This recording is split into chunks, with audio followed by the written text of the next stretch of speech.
Hello guys, स्वागत है आपका सिटीजन सी चैनल पर। और आज आप देखने वाले हो 2026 में ही रिलीज हुई apocalyptic horror thriller movie this is not a test का ब्रेकडाउन, जिसके राइटर डायरेक्टर हैं एडम मैकडोनाल्ड, जो इससे पहले बना चुके हैं बैक कंट्री, पाई वैकेट और आउटकम द वुल्व्स। तीनों की वीडियोस आपको चैनल पे मिल जाएंगी। 2012 में सेम नाम की नॉवल आई थी, उसी पे ये मूवी बेस्ड है। जब भी कोई इमरजेंसी ब्रॉडकास्ट होता है तो उसमें बोला जाता है this is not a test, ये कोई टेस्ट नहीं है, सच में हालात खराब हैं। फिर सेफ रहने के लिए क्या क्या करना है वो बताया जाता है। जैसे इस मूवी में इमरजेंसी होगी ज़ॉम्बी आउटब्रेक। तो चलिए अब ज्यादा देर ना करते हुए जल्दी से ब्रेकडाउन स्टार्ट करते हैं।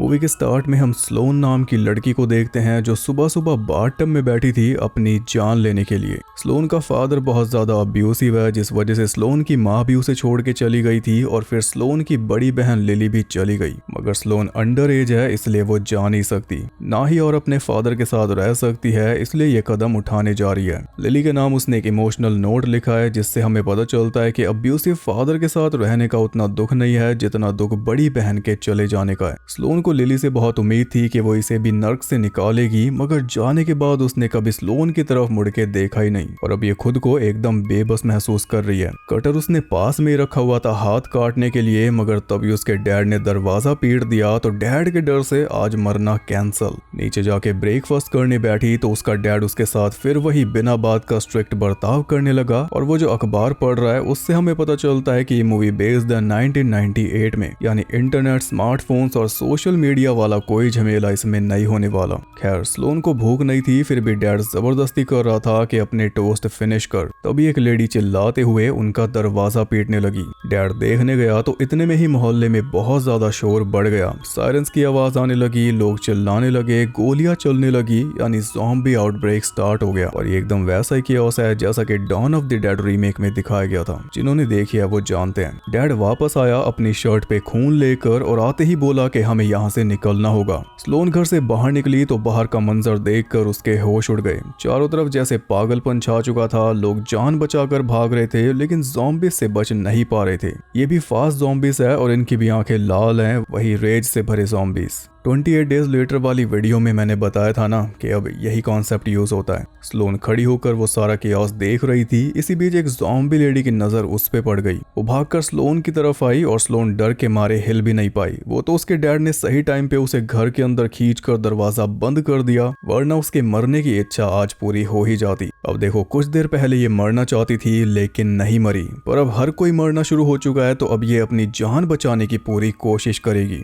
अब इसके मन में वो ख्याल नहीं आएगा कि चलो अब तो सब मर ही रहे हैं तो मैं भी मर जाती हूँ। ना, कुछ देर पहले तक इसे अपनी जान की कोई वैल्यू नहीं थी, पर अब सबकी जानें जा रही हैं तो सबसे ज्यादा वैल्यू अब जान की है। खैर, वो ज़ॉम्बी लेडी विंडो तोड़कर अंदर आ गई तो डैड को उससे भिड़ना पड़ा और इस बीच उस ज़ॉम्बी लेडी ने डैड के हाथ पे काट कर उसका बहुत सारा मांस उखाड़ लिया। तब डैड ने टूटी हुई विंडो का एक कांच का टुकड़ा उठाया और कई बार उसकी बॉडी में घुसा दिया, मगर उसे फील तक नहीं हुआ। इसलिए परेशान होकर डैड ने वो टुकड़ा सीधा उसकी आंख में घुसा दिया, जिससे उसका ब्रेन डैमेज हो गया और वो मर गई। यहाँ पे हमें पता चल गया कि ये ज़ॉम्बीज़ कैसे मरेंगे। वही नॉर्मल कॉन्सेप्ट है कि इनके ब्रेन को डैमेज करना होगा। स्लोन ने देखा कि उसके डैड ने एक लेडी को जान से मार डाला और ये देखकर वो घर से निकलकर भाग गई। कुछ उसे अपना डर था और कुछ उसे बहाना मिल गया था डैड से दूर जाने का। मगर रोड पे एक और ज़ॉम्बी ने उसे टारगेट कर लिया। वो स्लोन के पीछे पीछे भागने लगा और ये थी मूवी की ओपनिंग।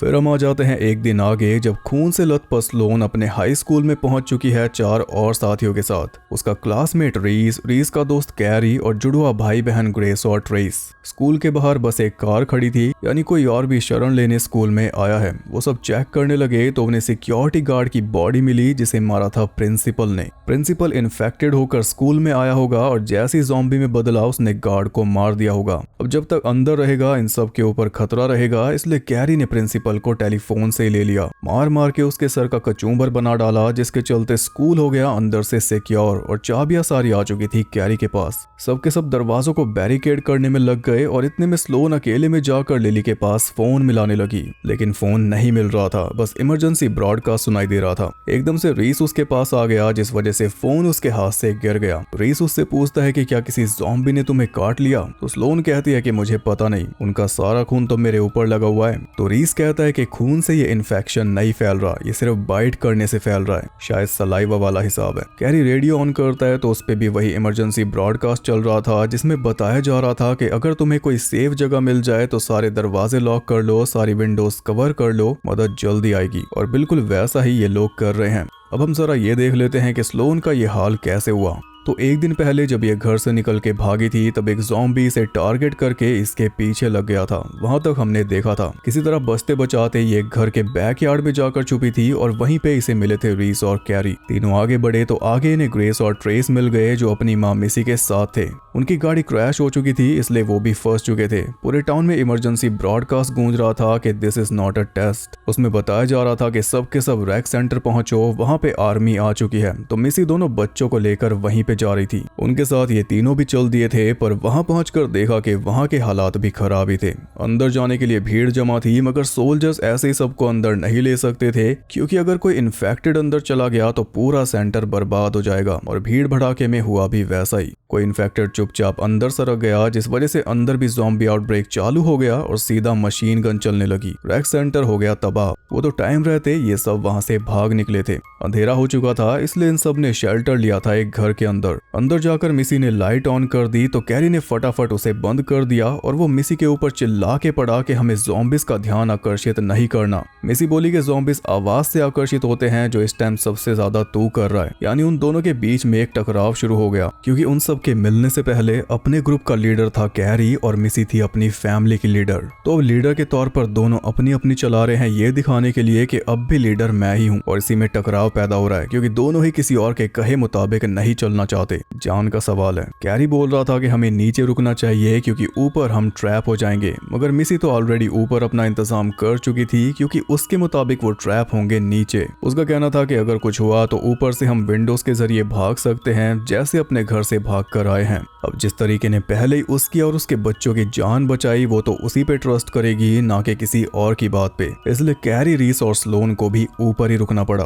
बैठे बैठे स्लोन याद कर रही थी अपने बर्थडे वाला दिन, जब स्कूल में उसका टेस्ट था और वो लेट हो गई थी। लिली ने ही उसे जगाया था, उसे तैयार किया था और डैड के पर्स से पैसे चुरा के दिए थे लंच के लिए। लिली उसके लिए इतना बड़ा सहारा थी और स्लोन यही सोचकर उदास थी कि लिली घर छोड़कर जाने वाली है। तब लिली ने उसे समझाया था कि सब कुछ ठीक हो जाएगा, मैं मेक श्योर करूंगी कि डैड हमें दोबारा कोई नुकसान ना पहुंचा सके। स्लोन की सारी उम्मीद लिली के ऊपर टिकी हुई थी। उस दिन डैड की कार चुरा कर लिली ही स्लोन को स्कूल छोड़ने गई और जाते जाते उसे एक कार्ड दिया जन्मदिन के लिए। स्लोन ने वो कार्ड कार में रख दिया था रात को ओपन करने के लिए, क्योंकि लिली ने उसे भरोसा दिलाया था कि वो डैड से बोलकर उसके लिए कुछ स्पेशल करवाएगी। स्लोन के आगे तो लिली स्माइल करती रही, मगर स्लोन के जाने के बाद उसका जो फेस था उसे पढ़कर हम बता सकते हैं कि चीजें बहुत खराब थी। लिली को पता था कि डैड का बर्ताव नहीं बदलने वाला। यही बातें याद करते हुए स्लोन की आंख खुल गई और तभी नीचे से कुछ आवाज आई तो सब अलर्ट हो गए। कैरी का कहना था कि ज़ॉम्बीज़ ऐसी आवाज नहीं करते, इसलिए वो नीचे चेक करने जा रहा था। तो मिसी ने उसे रोका और बोली कि हमें यहाँ से निकलना चाहिए, लेकिन वो माना नहीं, क्योंकि वो पूरा श्योर था कि नीचे ज़ॉम्बी होगा ही नहीं। पर नीचे ज़ॉम्बी था जो बाथरूम की विंडो तोड़कर अंदर आया था, और विंडो उसने कब तोड़ी किसी को पता ही नहीं चला, सब गहरी नींद में थे। कैरी ने उस ज़ॉम्बी को मार तो दिया, लेकिन यहाँ पे उसकी लीडरशिप की कमियां एक्सपोज हो गई। एक तो उसकी ये बात गलत निकली कि नीचे ज़ॉम्बी नहीं है। अगर एक से ज्यादा ज़ॉम्बी होते तो पक्का कोई ना कोई मरता, और अगर उसकी मानकर नीचे ही सो गए होते तो बहुत ज्यादा बुरा होता। नीचे तो वो सब अब भी फंस चुके हैं, क्योंकि बाकी ज़ॉम्बिस ने भी घर की तरफ आना शुरू कर दिया है, इसलिए आखिर में उन्हें मिसी वाले प्लान पर ही आना पड़ा। वो सब घर से निकल के भाग गए। अगली सेफ लोकेशन उन्हें दिखाई दी स्कूल। दीवार के पीछे छुपे हुए थे और सबसे आगे खड़ा था कैरी। वही सारा हाल देखकर बता रहा था। मिसी ने उससे पूछा कि रास्ता साफ है या नहीं, तो कैरी बोला साफ है। बस ये सुनकर मिसी फटाफट स्कूल की तरफ भागने लगी और भागते ही फंस गई ज़ॉम्बिस के बीच। उसके बच्चे भी उसके लिए कुछ नहीं कर पाए। ज़ॉम्बीज उस पर टूट पड़े और वो अपने बच्चों को बोली कि स्कूल की तरफ भागो। बस फिर ज़ॉम्बीज उसे नोच नोच के खा गए। बाकी सब स्कूल की तरफ भागे तो एक ज़ॉम्बी स्लोन के ऊपर टूट पड़ी और कैरी स्लोन को बचाने के लिए रुका तो एक ज़ॉम्बी उसके ऊपर टूट पड़ा, इसलिए वो तो अपनी जान बचाकर भाग गया। तब स्लोन को बचाया रीस ने। कैरी के हाथ से गिरा हुआ बैट उठाकर उसने सीधा ज़ॉम्बी के सर पे दे मारा, जिसके चलते ज़ॉम्बी का सारा खून गिर गया स्लोन के मुंह पर। हाँ, पर उसकी जान बच गई। फिर बड़ी सी फेंसिंग पार करके वो सब स्कूल तक पहुंचे और फिलहाल स्कूल के अंदर सेफ है। स्लोन ने सबसे पहले तो अपने मुंह पे से खून साफ किया क्योंकि पानी स्कूल में आ रहा था। फिर वो याद करने लगी अपने जन्मदिन वाली रात, जब सेलिब्रेशन के बजाय फिर से डैड ने सब कुछ खराब कर दिया था। लिली को मारा था, जिस वजह से अगले दिन वो घर छोड़कर जा रही थी और जाने से पहले स्लोन को समझा रही थी कि मैं तुम्हारे लिए वापस आऊंगी जब तुम 18 साल की हो जाओगी तब। स्लोन को पता था कि लिली के जाने का गुस्सा भी डैड उसी के ऊपर उतारेंगे, इसलिए वो भी लिली के साथ जाना चाहती थी, मगर लिली उसे ले जा नहीं सकती थी वरना ये एक अपराध हो जाता। लिली उसे समझा ही रही थी कि तभी डैड घर पे आ गया, क्योंकि डैड के पास स्कूल से फोन गया कि स्लोन स्कूल नहीं आई। बस इसी वजह से वो घर ही पहुंच गया स्लोन को सबक सिखाने के लिए, यानी पीटने के लिए। लेकिन बीच में लिली आ गई तो उसे ही पीटने लगा। उसने लिली को सीढ़ियों से नीचे फेंक दिया। बस उसी टाइम लिली घर छोड़ के चली गई और फिर दोबारा कभी लौट कर नहीं आई। पीछे स्लोन अकेली रह गई उसके भी हिस्से की क्रूरता झेलने के लिए। बस उस दिन से समझो ये अंदर से डेड है। फिलहाल स्कूल के अंदर खाना बहुत पड़ा है, लगभग 1 महीना आराम से चल जाएगा, यानी अभी इन्हें कहीं जाने की जरूरत नहीं है। रीस सबसे पूछता है कि आज हमें और क्या करना चाहिए, मतलब स्कूल को सिक्योर करने के लिए। तो फिर से कैरी ही सबसे पहले बोल पड़ा और ये बात ट्रेस को पसंद नहीं आई। अपनी माँ की मौत को लेकर उसके अंदर पहले से गुस्सा भरा पड़ा था जो अब जाके फूट गया। वो कैरी से बोला कि तुमने तो कहा था कि रोड क्लियर है, फिर एकदम से इतने ज़ॉम्बीज कहां से आ गए। कैरी बोला कि रोड साफ ही था, ज़ॉम्बीज तेज भागते हैं इसलिए एकदम से आ गए और हम सब भी तो फंस गए थे उनके बीच। मगर ट्रेस को उसकी सारी बातें बकवास लग रही थी। ट्रेस का कहना था कि कैरी ने जानबूझकर उसकी माँ को मरवाया क्योंकि वो कैरी की चलने नहीं दे रही थी और उसे हर टाइम बस अपनी चलानी होती है। इसी बात पे दोनों के बीच हाथापाई हो गई, जिसे देख स्लोन वहां से दूर चली गई, क्योंकि ये चीखना चिल्लाना मारना पीटना उसके लिए ऑलरेडी ट्रॉमा है। अभी आप देखोगे कैसे। थिएटर डिपार्टमेंट से ग्रेस को कुछ कपड़े मिल गए तो स्लोन को साथ लेकर वो चल दी नहाने, और नहाने के लिए जब स्लोन ने कपड़े उतारे तो उसकी बॉडी पर अनगिनत ब्रोजेस पड़े हुए थे, जो इस ज़ॉम्बी आउटब्रेक की देन नहीं है, इसके डैड की देन है। इसी से अंदाजा लगा लो वो कितना मारता पीटता था इसे। कुछ देर बाद वो सब आउटब्रेक के ऊपर बात करने लगे कि ये कैसे हुआ, क्यों हुआ और क्या सिर्फ हमारे टाउन में हुआ है। तभी ज़ॉम्बीज आकर दरवाजा पीटने लगे। वो हर एक दरवाजे को घेर चुके थे। ये देखकर सबके सब जल्दी से लाइब्रेरी में पहुंचे तो देखा कि वहां की विंडोज पे एक भी ज़ॉम्बी नहीं था, क्योंकि वहां की फेंसिंग बहुत ज्यादा ऊंची है, ज़ॉम्बीज पार करके नहीं आ सकते। वो समझ गए कि अगर ज़ॉम्बी स्कूल के अंदर आए तो वो पांचों लाइब्रेरी के थ्रू बाहर निकल सकते हैं, तब तक चिल करो। लेकिन इतने शोर के बीच कैसे चिल करें। ज़ॉम्बीज की आवाजें उनका दिमाग खराब कर रही थी, मगर ये ज्यादा देर झेलना नहीं पड़ा। अचानक ही सामने वाले गैस स्टेशन में ब्लास्ट हो गया तो सारे ज़ॉम्बीज उसी तरफ भाग गए और स्कूल फिर से शांत हो गया। ऊपर से ऑफिस में उन्हें एक दारू की बोतल मिल गई तो सबने मिलकर वो भी लपेट दी। अब तक मरे नहीं हैं इस खुशी में या मरने वाले हैं इस गम में। वैसे तो मिलती ना, क्योंकि यूएसए में लीगल ड्रिंकिंग एज 21 है। हाँ, राइफल्स और शॉटगन 18 की एज में खरीद सकते हो, शराब के लिए 3 साल और वेट करना पड़ता है। रात में सब सो रहे थे तब स्लोन को ऐसा लगा जैसे किसी ने उसके चेहरे पे हाथ फेरा। जब जागी तो पीछे खड़ा था उसका डैड जो ज़ॉम्बी बन चुका था। बस ये देखते ही वो सच में जाग गई और वहां पे कोई नहीं था। पर जब पानी पीने गई तब कोई पीछे से उसे देख रहा था। स्लोन के पलटते ही छुप गया, लेकिन स्लोन ने उसे देख लिया। उसने भागकर जल्दी से बाकी सबको जगाया और बताया कि स्कूल के अंदर कोई और भी है। सब चेक करने गए तो एक अलमारी में उन्हें सोया हुआ मिला उनका टीचर मिस्टर बैक्स्टर, जिसके पास एक गन भी थी। सबकी भलाई को देखते हुए स्लोन ने वो गन उठाकर रीस को दे दी और तभी मिस्टर बैक्स्टर जाग गया। उन्होंने बैक्स्टर को खाना दिया, पानी दिया, फिर उससे पूछा कि तुम अंदर कैसे आए, क्योंकि ये जानना बहुत जरूरी था। अगर बैक्स्टर आ सकता है तो कोई और भी आ सकता है, क्या पता ज़ॉम्बीज ही आ जाएं। लेकिन बैक्स्टर ने कोई साफ जवाब नहीं दिया। वो बोला मुझे याद नहीं। उसने ये भी बताया कि बाहर बहुत शांति है क्योंकि ज़ॉम्बीज लेट चुके हैं। वो वेट कर रहे हैं कि जैसे ही उन्हें कोई दिखे वो फिर से उठ के उसके पीछे भागे। तब तक एनर्जी सेविंग मोड पे है। कैरी बोला बाहर का तो आपको सब याद है पर ये नहीं याद कि अंदर कैसे आया। तो बैक्स्टर बोला कि मुझे सच में नहीं याद। वो खाने में लगा हुआ था और स्लोन उसे घूरे जा रही थी। तो बैक्स्टर ने स्लोन को टोक दिया कि ये अच्छी बात नहीं है और सेम लाइन स्लोन ने उसे चिपका दी क्योंकि बैक्स्टर भी तो यही कर रहा था जब स्लोन पानी पी रही थी। और इसका मतलब यह है कि स्लोन ने कोई सपना नहीं देखा था, उसके चेहरे पर सच में हाथ फेरा गया था और वो हरकत भी बैक्स्टर ने की थी। बैक्स्टर पहले से ही इन सब पे नजर रख रहा था जब ये सब सो रहे थे और स्लोन को ऐसे टच करके उसने जता दिया कि वो कुछ गलत भी कर सकता है। क्या पता गैस स्टेशन पे उसी ने आग लगाई हो ताकि स्कूल के अंदर जाने का रास्ता साफ हो सके। अब तो हर तरह का शक जायज है। खाना खाकर बैक्स्टर चल दिया नहाने और कैरी उसके साथ गया ताकि वो कोई चालाकी ना कर सके। इस बीच स्लोन ने बाकी सबको बता दिया कि बैक्स्टर एक क्रीप है। स्पेशली रीस को बोला कि गन रेडी रखना क्योंकि बैक्स्टर मुझे गलत आदमी लग रहा है। बैक्स्टर की जगह बेस्ट। बस तभी कैरी भागता हुआ आया और उसे भी गन चाहिए थी क्योंकि उसने बैक्स्टर के हाथ पे बाइट मार्क देख लिया। यानी अगर बैक्स्टर इन्फेक्टेड है तो ये स्कूल अब सेफ नहीं है, इन सब की जान को भी खतरा है। रीज ने कैरी को गन तो दे दी मगर उसे समझाने लगा कि बैक्स्टर को मारना मत, पहले हमें मेक श्योर करना होगा कि वो सच में इन्फेक्टेड है भी या नहीं। रीज ने पूछा कि क्या उसका टेम्परेचर कोल्ड था, पर इस बारे में भला कैरी को क्या पता होगा। उसे तो बैक्स्टर को काबू करने की जल्दी थी कि तभी बैक्स्टर खुद उनके सामने आ गया। कैरी ने उसके ऊपर गन तान के उसे बोला कि अपना हाथ दिखा, लेकिन हाथ दिखाने के बजाय वो भाग निकला। सबके सब उसके पीछे भागे और आखिर में वो पकड़ा गया। जबरदस्ती उसका हाथ देखा जिसपे बाइट का निशान भी था और उसमें इन्फेक्शन भी हुआ पड़ा था। ये देखकर सब उससे दूर हट गए और रीस लगा हुआ था उसका टेम्परेचर चेक करने में। स्लोन उसे गोली मारने के लिए तैयार थी लेकिन वो कह रहा था कि मैं इन्फेक्टेड नहीं हूँ। वो बोला कि मुझे मारो मत, मैं खुद यहाँ से चला जाऊंगा और इस बात पे सब राजी हो गए। मगर जब बाहर जाने की बारी आई तो वो फिर से गिड़गिड़ाने लगा कि बाहर भेजकर भी तो तुम मुझे मार ही रहे हो, इससे अच्छा है मैं तुम्हें पूरी बात बता देता हूँ। वो बताता है कि बचने के लिए मैं अभी स्कूल की तरफ आ रहा था तो रास्ते में मुझे एक आदमी मिल गया। सर्वाइव करने के लिए हम दोनों एक दूसरे की मदद करने लगे और पीछे के रास्ते से स्कूल में एंटर हो रहे थे कि तभी ज़ॉम्बिस ने हमें देख लिया और भागकर हमारी तरफ आने लगे। मुझे एक विंडो मिल गई लेकिन उसमें सिर्फ एक ही पर्सन फिट हो सकता था, इसलिए मैं पहले अंदर कूद गया और अंदर आके मैंने उस आदमी को खींचा ही नहीं क्योंकि ज़ॉम्बिस उस पर टूट चुके थे, उसकी टांग को बुरी तरह खा रहे थे। वो मेरी तरफ देख के चिल्ला रहा था कि मुझे अंदर खींचो, तो जल्दी जल्दी में मैंने उसे अंदर खींच के विंडो बंद कर दी।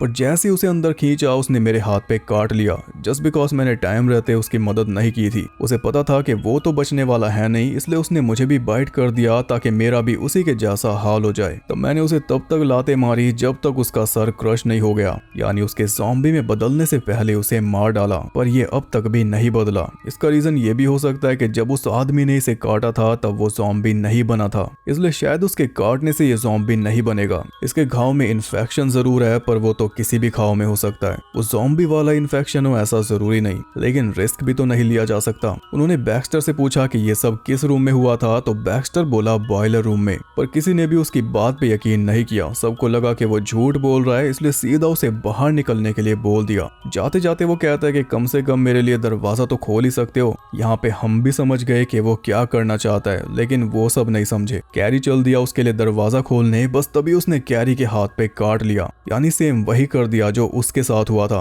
जिस मुसीबत में वो खुद है उसी मुसीबत में कैरी को डाल दिया। बोल रहा था कि अब तुम्हें पता चल जाएगा कि मैं इन्फेक्टेड नहीं हूँ, लेकिन किसी ने वेट ही नहीं किया, सीधा उसे बाहर फेंक दिया। अब गन ट्रेस के हाथ में आ चुकी थी, इसलिए वो बोल रहा था कि कैरी को भी बाहर फेंको, क्योंकि जब बैक्स्टर को फेंक दिया तो इसे क्यों नहीं। रीस बोला कि हम इसे नर्स ऑफिस में बंद कर देंगे ताकि अगर ये बदला भी तब भी हम सेफ रहें। क्रेस रीस की बात से सहमत थी और उसकी बात ट्रेस को भी माननी पड़ी। कैरी के घाव को साफ करके उस पे पट्टी बांध के कैरी को नर्स ऑफिस में बंद कर दिया। फिर रीस लोन को बताता है कि उसके डैड उसके सामने ही ज़ॉम्बी में बदल गए थे और तब उनका टेम्परेचर बहुत कोल्ड हो गया था, इसलिए ये बैक्स्टर का टेम्परेचर चेक कर रहा था जो कोल्ड नहीं हुआ था। स्लोन बोली कि फिर तूने बैक्स्टर को मरने के लिए बाहर क्यों निकाल दिया, तो रीस बोला कि सिर्फ मेरी वजह से ही बैक्स्टर जिंदा बचा, वरना तुम लोग तो उसे गोली मार रहे थे। रीस बताता है कि उसके डैड ने ज़ॉम्बी बनते ही उसकी मॉम पे अटैक कर दिया था, तो रीस को खुद ही अपने डैड की जान लेनी पड़ी, पर वो मॉम को भी काट चुके थे, इसलिए फिर मॉम को भी खत्म करना पड़ा। स्लोन का आखिरी नोट पढ़कर यही बात वो स्लोन को समझा रहा है कि लाइफ इतनी सस्ती नहीं है,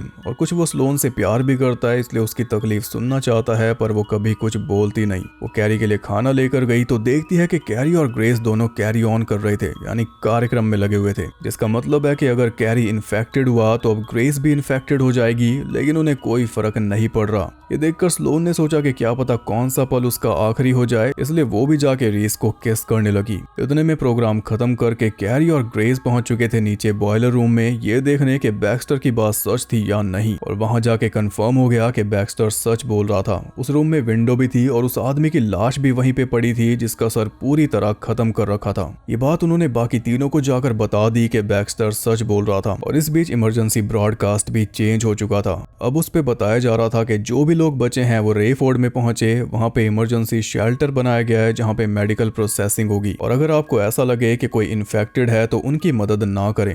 अब उन सबको रेफोर्ड नाम की नई उम्मीद मिल चुकी थी जो था 100 मील दूर। वहां तक जाने के लिए एक कार चाहिए और कार के लिए जोखिम उठाने को सब तैयार थे सिवाय ट्रेस के। उसका कहना था कि हमें यहीं पे रुकना चाहिए क्योंकि ये जगह सेफ भी है, यहाँ पे खाना और पानी भी है, बाहर निकलना मौत को दावत देने के बराबर है। पर कैरी का कहना था कि खाना तो एक दिन खत्म हो जाएगा और मदद कोई आने नहीं वाली। जब सरकार सभी सर्वाइवर्स को एक जगह पे जमा कर रही है तो हमें बिल्कुल वहां पे जाना चाहिए। इस उजड़े हुए टाउन में हम हमेशा तो नहीं रह सकते। लेकिन ट्रेस बोल रहा था कि अगर हम बाहर गए तो कैरी हमें भी ज़ॉम्बीज़ के आगे धकेल देगा जैसे इसने माँ को धकेला था। फिर से वही लड़ाई झगड़ा चालू हो गया, इसलिए स्लोन को वहां से दूर जाना पड़ा। और लॉकर्स के पास जाकर वो देखती है कि वहां पे कोई पड़ा था। उसने सबको बुलाया और पास जाने पर पता चला कि वो बैक्स्टर था जो दोबारा अंदर आ चुका था, इस बार ज़ॉम्बी से कटवा कर। तभी उसकी हालत बहुत ज्यादा खराब थी क्योंकि वो बदल रहा था, उसका तापमान भी गिरा हुआ था। ये बताया ग्रेस ने जो उसकी मदद करने के चक्कर में उसके पास गई थी। पर तभी वो बदल गया और उसने ग्रेस के ऊपर अटैक कर दिया। ट्रेस के हाथ में गन थी और उसकी बहन की जान खतरे में थी, पर वो हो चुका था फ्रीज। तब स्लोन ने जाकर बैक्स्टर को पकड़ा और उसे पीछे हटाने की कोशिश करने लगी। ट्रेस को बोल रहा था कि बैक्स्टर को गोली मार, पर ट्रेस एकदम क्लूलेस था। आखिर में उसने गोली चला दी, पर उस गोली से बैक्स्टर का कुछ बिगड़ा नहीं। तब कैरी ने गन छीनी और पास जाकर बैक्स्टर के सर में गोली मारी। तब कहीं जाकर वो मरा, लेकिन साथ में ग्रेस भी मर रही थी क्योंकि ट्रेस ने जो गोली मारी वो लगी ग्रेस को। ट्रेस उसे पकड़ के रोने लगा और उसके हाथों में ही ग्रेस ने दम तोड़ दिया। इसके लिए भी ट्रेस स्लोन को पीटने लगा कि तुम्हारी वजह से मेरी बहन की जान गई, मैं आराम से बैक्स्टर को गोली मार देता अगर तुम बीच में ना आती तो। ग्रेस और कैरी ने ट्रेस को पकड़ा तो स्लोन वहां से भाग गई और तब उसे दिखाई दिया उसका फोन जो शुरुआत में ही उसके हाथ से गिर गया था। तब से अब तक उसे याद ही नहीं आया। और अब जब फोन उठा के देखा तो उस पे मैसेज आया हुआ था लिली का। लिली ने लिखा हुआ था कि तुम कहाँ पर हो, घर आ जाओ, घर सेफ है। अब स्लोन उस मैसेज का रिप्लाई भी नहीं कर सकती क्योंकि नेटवर्क जा चुका है। ना ही फोन करके लिली से पूछ सकती है कि तुम अब भी घर में हो या नहीं। पर क्योंकि लिली उसके लिए घर वापस आई, इसलिए अब उसे भी वापस घर जाना है लिली के पास। चाहे लिली वहां पे हो या ना हो, पर अब जाकर देखना जरूर है क्योंकि फाइनली लिली ने अपना प्रॉमिस पूरा तो किया कि मैं तुम्हारे लिए वापस आऊंगी। स्लोन ने वो मैसेज रीस और कैरी को दिखाया तो वो दोनों भी स्लोन के साथ चलने के लिए राजी हो गए। पहले स्लोन के घर जाएंगे, फिर वहां से लिली को लेकर आगे निकल जाएंगे रेफर्ड के लिए। अब बस उन्हें ट्रेस को मनाना था क्योंकि गन उसी के पास थी और उसे मनाने स्लोन खुद गई तो वो स्लोन से माफी मांगने लगा।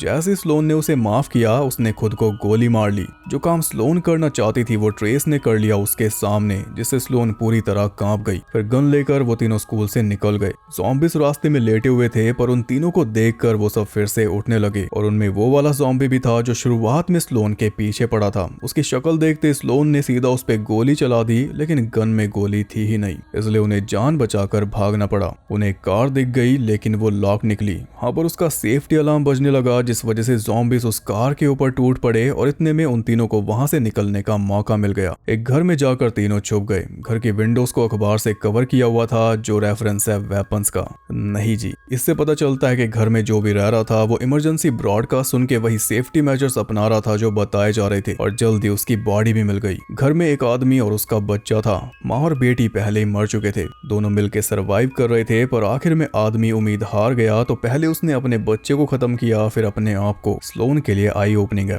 खैर, कुछ ही देर में ज़ॉम्बीज़ उस घर तक भी पहुंच गए। तब कैरी ने बाहर निकलकर सारे ज़ॉम्बीज़ को अपने पीछे लगा लिया और इतने में वो दोनों पहुंच गए स्लोन के घर में। घर में स्लोन को लिली मिल गई, मगर वो ज़ॉम्बी बन चुकी थी। आखिरकार दोनों बहनें मिली, पर मिली या ना मिली एक ही बराबर है क्योंकि लिली स्लोन को पहचान तो नहीं पाएगी। उसने सीधा स्लोन के ऊपर अटैक कर दिया। स्लोन ने उसका नाम पुकारा तो एक बार को वो रुक गई, मगर बस एक पल के लिए। इसलिए आखिर में स्लोन को उसके सर में क्रोबार घुसाकर उसे चैन चैन देना ही पड़ा। लिली तो उसे फ्री नहीं कर पाई थी, पर उसने लिली को फ्री जरूर कर दिया और ऐसा करके वो खुद भी फ्री हो गई, क्योंकि अब तक औरों के भरोसे थी पर अब अपने दम पे जिएगी जितना भी जिएगी। डैड की बॉडी भी वहीं पे पड़ी हुई थी जिसे पहले ही बाइट कर लिया गया था, यानी जब लिली घर आई होगी तो डैड ने उस पर अटैक कर दिया होगा और उसे काट लिया होगा। फिर लिली ने डैड को मारा होगा और मारने के बाद स्लोन के पास मैसेज किया होगा कि घर सेफ है, पर कुछ देर बाद वो खुद बदल गई होगी। खैर अब रुकने के लिए कुछ बचा नहीं, इसलिए स्लोन जाके डैड की कार में बैठ गई और रीस वहां से निकलने की तैयारी करने लगा। बेचारे कैरी का क्या हुआ वो भी नहीं पता। कार में बैठे बैठे स्लोन को वो कार्ड याद आ गया जो लिली ने उसके बर्थडे पे दिया था, जो आज तक खोला ही नहीं। अब जाकर स्लोन ने उसे खोला और उसमें लिली ने वही सब बातें लिखी हुई थी कि एक साथ हम किसी भी मुश्किल को पार कर सकते हैं, और जो एक लाइन लिली हमेशा बोला करती थी वो भी, one day at a time. उस कार्ड को पढ़ने के बाद स्लोन ने लिली के लिए लिखा हुआ अपना नोट पढ़ा तो उसे एहसास हुआ कि उसने सब कुछ एकदम ऑपोजिट लिखा हुआ था कि अब मुझसे नहीं हो रहा, मैं और नहीं जी सकती, वो सब। स्लोन ने उस नोट को वहीं पे फेंक दिया और रीस के साथ वहां से निकल गई रेफर्ड के लिए। बस इसी के साथ ये मूवी हो गई खत्म। This is not a test, जबकि पूरी मूवी टेस्ट थी। आउटब्रेक में बिताया एक एक पल टेस्ट था सबके लिए। रीस को खुद अपने माँ बाप को मारना पड़ा, मिसी को अपने बच्चों के लिए अपनी जान गंवानी पड़ी, कैरी को कई फैसले लेने पड़े जो कि मोस्टली गलत ही साबित हुए, पर कम से कम वो फैसले तो ले रहा था। जबकि उसे दोष देने वाला ट्रेस हर मुसीबत के टाइम सुन था। पहले उसने कैरी पे दोष डाला कि तुमने मेरी माँ की जान ली, जबकि उसकी माँ जाते हुए उसे ही बोलकर गई थी कि मेरे पीछे रहना, तब भी उसने अपनी माँ को रोका नहीं था और बाद में ब्लेम डाल दिया कैरी पे। ज़ॉम्बी बैक्स्टर जब ग्रेस के ऊपर झपटा तब भी ट्रेस फ्रीज हो गया था। जब उसने गोली नहीं चलाई तभी तो स्लोन को बीच में जाना पड़ा, पर इसका भी इल्जाम उसने स्लोन के ऊपर ही डाल दिया। हालांकि बाद में उसे एहसास हो गया था कि सारी गलती उसी की थी शुरू से, इसलिए गिल्ट में उसने खुद की जान ले ली थी। सभी का टेस्ट चल रहा था, खासकर तब जब बैक्स्टर आया था पहली बार। उसके साथ क्या किया जाए वो बहुत बड़ा टेस्ट था। बैक्स्टर को बाहर निकाल दिया उसकी बात को झूठ समझकर, पर बाद में ग्रेस ने बॉयलर रूम में जाकर पाया कि बैक्स्टर की बात सच थी, तो बैक्स्टर को बाहर निकालने का उसे पछतावा होने लगा। और फिर जब बैक्स्टर दोबारा दिखाई दिया तो उसी गिल्ट की वजह से ग्रेस उसके पास पहुंच गई, इस बार उसे बचाने। जबकि उससे पहले ब्रॉडकास्ट पे उन्होंने सुना था कि अगर कोई इन्फेक्टेड तुम्हें दिखे और उस पर शक हो तो उसकी मदद मत करना। तो गिल्ट की वजह से मदद करने के चक्कर में वो अटैक का शिकार हुई, जिसके चलते फिर मारी भी गई। ऐसे बैक्स्टर का भी टेस्ट हुआ था जब उसे अपने साथी को बचाना था, पर उसने बचाने में देर कर दी थी, जिस वजह से उसके साथी ने उसे काटा और फिर अल्टीमेटली उसी की वजह से उसे ज़ॉम्बी बनना पड़ा इनडायरेक्टली। मतलब कि उसी बाइट की वजह से उसे बाहर निकाला गया और बाहर निकला तो ज़ॉम्बी ने उसे काट लिया। तो अगर वो सब बैक्स्टर को अंदर ही मार देते तो रिजल्ट कुछ और होता। सेम ऐसे स्लोन के भी कई टेस्ट हुए जिसमें मेन वही था कि वापस घर जाना है या नहीं, और जाके उसने अच्छा ही किया क्योंकि फिर अपनी पुरानी लाइफ उसने वहीं पे छोड़ दी। सिर्फ आउटब्रेक ही नहीं बल्कि ये लाइफ हर रोज एक टेस्ट है, ये मूवी यही बताती है। और यही बात हमें मूवी के स्टार्टिंग पे ले आती है जब स्लोन बाथटब में बैठी हुई इसी टेस्ट से छुटकारा पाना चाह रही थी। This is not a test, ये कोई मजाक नहीं है, ये लाइफ। किस सिचुएशन में कोई क्या फैसला लेता है और उसका बाकियों पे क्या असर पड़ता है, इस मूवी का ज्यादा जोर उसी पे था। ज़ॉम्बीज़ के बारे में ये मूवी है ही नहीं। आजकल ज़ॉम्बी मूवीज की आड़ में ऐसी डीप साइकोलॉजिकल मूवीज बहुत ज्यादा आ रही हैं, जैसे we bury the dead, 28 years later, the bone temple, और इस साल आगे भी बहुत सारी ज़ॉम्बी मूवीज आएंगी। कई एक्सपेरिमेंट और देखने को मिलने वाले हैं अभी। फिलहाल इस मूवी के बारे में आपका क्या कहना है कमेंट्स में बता सकते हो। सीखने के लिए इसमें बहुत कुछ था, तो वो एक चीज बता दो जो आपने इससे सीखी, और किसी ने अगर बुक पढ़ी है तो और बढ़िया, वो अच्छा रिव्यू दे पाएगा। वीडियो पसंद आई तो लाइक कर देना, और चैनल को सब्सक्राइब नहीं किया तो वो भी कर लो। जल्दी मैं ये बोलना बंद करने वाला हूँ। अब मिलूंगा आपसे अगली वीडियो में, तब तक के लिए सबको बाय।